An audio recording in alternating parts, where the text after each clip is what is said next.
What's up guys? How's it going? Christian Sandstrom here, DiscGolf Institute. So I want to take a moment to explain how you actually are developing speed and power in the sport of disc golf. It basically comes down to two different ways you can provide speed and power in disc golf.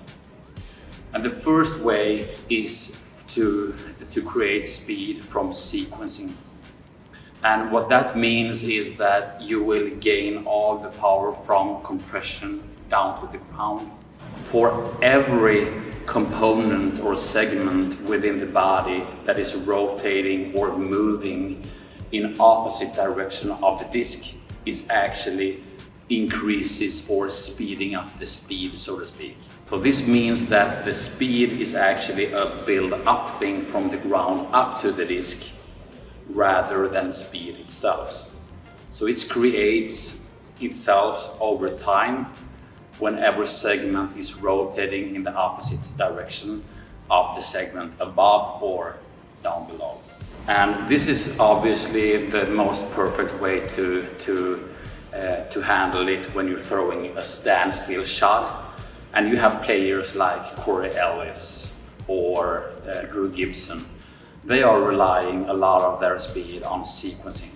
They don't need to have a very, very fast run-up or very fast speed into the X-step in order to create power. They can create the power from the ground up. But this means that you also need to train on creating speed and power from the ground up by compressing and working with the ground and with the weight shifting over the ground.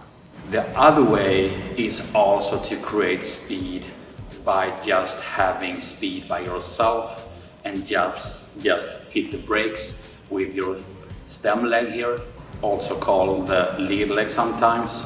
You have players like James Conrad and those kinds of players that is actually having a way faster run up, and the faster run up you have, the less sequencing you need or you will be managed to conquer, because remember, the speed in sequencing is creating from the ground up, and then you need to slow the speed in that throwing direction down, because you can't just have speed, running like a freak towards the tee and be able to create a lot of power down as well.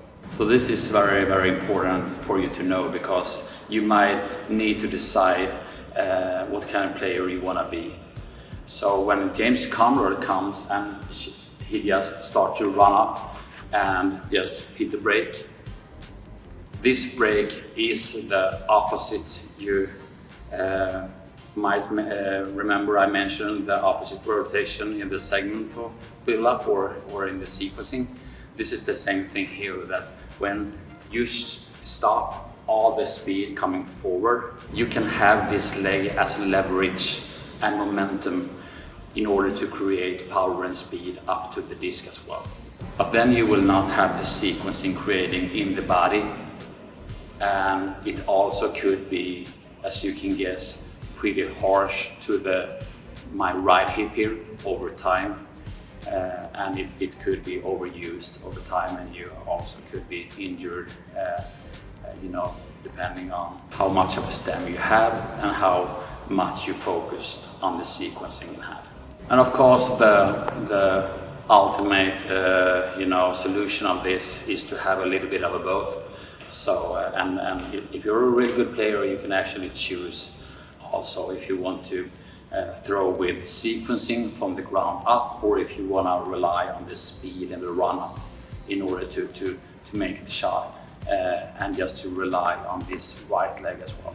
So this was today's tips from me, your disc golf coach, and don't hesitate, and please ask questions below here, and don't forget to like and subscribe. Thank you.